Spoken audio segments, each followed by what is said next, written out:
¿Qué tal, chicos de octavo? Vamos a empezar la semana con las clases correspondientes.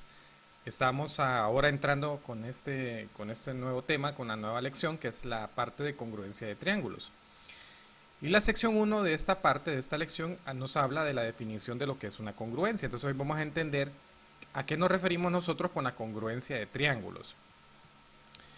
Bien, para empezar entonces vamos a irnos al ejemplo 3.1 que nos habla de lo siguiente. Dice, encuentre los triángulos que sobreponen exactamente al triángulo número 1 que tenemos en esta figura.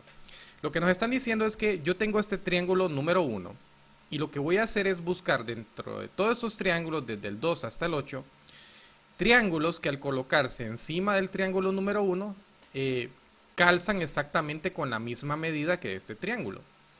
Entonces vamos a ir analizando cada uno de ellos y evidentemente nos damos cuenta que en el triángulo número 2, si yo colocase el triángulo número 2 sobre el triángulo número 1, evidentemente no calza, no tendrían las mismas medidas. El 3 tampoco.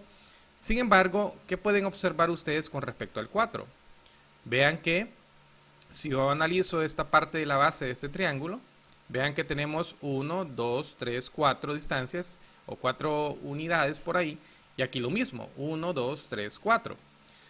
Pero resulta ser que al ver los dos triángulos hay un detalle, ¿no? Ese triángulo está orientado hacia un lado y ese triángulo está orientado hacia el otro lado. Entonces, ¿cómo podemos nosotros saber que ese triángulo es exactamente el mismo triángulo que el 1? Bueno, veamos la respuesta.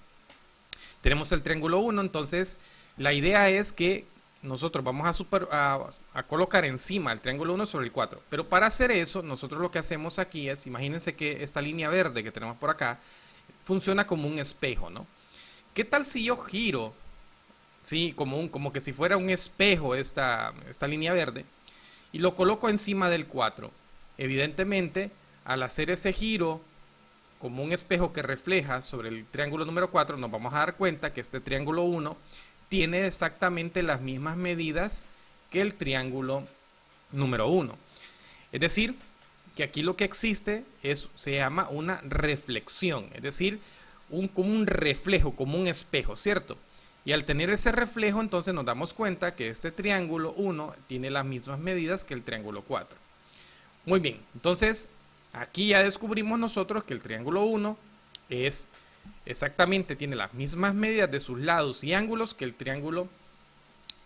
1 con el triángulo número 4. Bien, pero también al hacer el análisis de los demás triángulos, vean que el triángulo 5 evidentemente no, ni el 6 ni el 7. Pero ¿qué pasa con el triángulo número 8?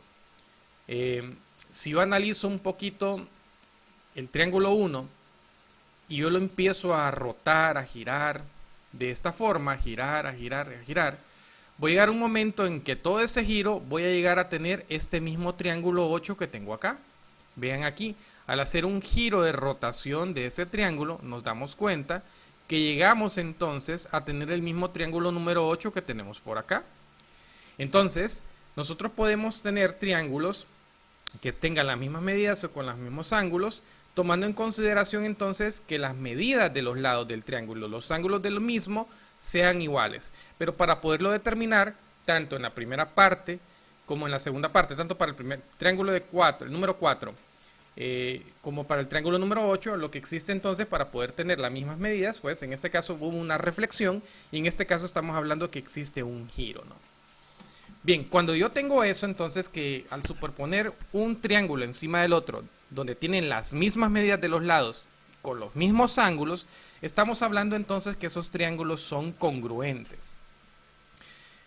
Entonces la respuesta en este caso son que los triángulos 4 y 8 pues son congruentes en este caso con el triángulo número 1. Entonces vamos a decir que dos figuras planas son congruentes cuando se sobreponen exactamente después de mover y o dar vueltas a una de las dos, así como lo acabamos de ver. Entonces la palabra congruente se representa con este símbolo que tenemos por acá. Entonces cuando hablemos de congruencia de aquí en adelante, el símbolo que vamos a tener es el que yo estoy señalando aquí con el puntero. ¿Ok?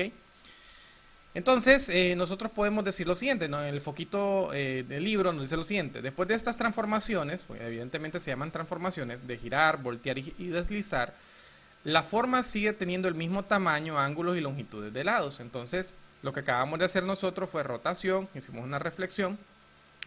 Y la parte de traslación no lo hicimos, pero utilizamos estas dos. Quiere decir que para ver si dos triángulos calzan con las mismas medidas, yo puedo tomar en consideración la rotación, la reflexión y la traslación como se mira en la figura.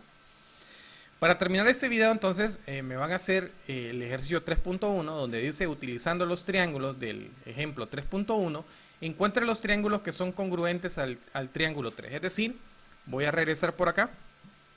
En esta figura, van a buscar triángulos que sean congruentes con el triángulo número 3. O sea, van a buscar todos estos triángulos aquí y me van a determinar qué triángulo es congruente, entonces, con el triángulo número 3. Muy bien, jóvenes, si tienen alguna duda, alguna inquietud, me pueden escribir al WhatsApp y estamos para atender cualquier inquietud. Hasta el próximo video.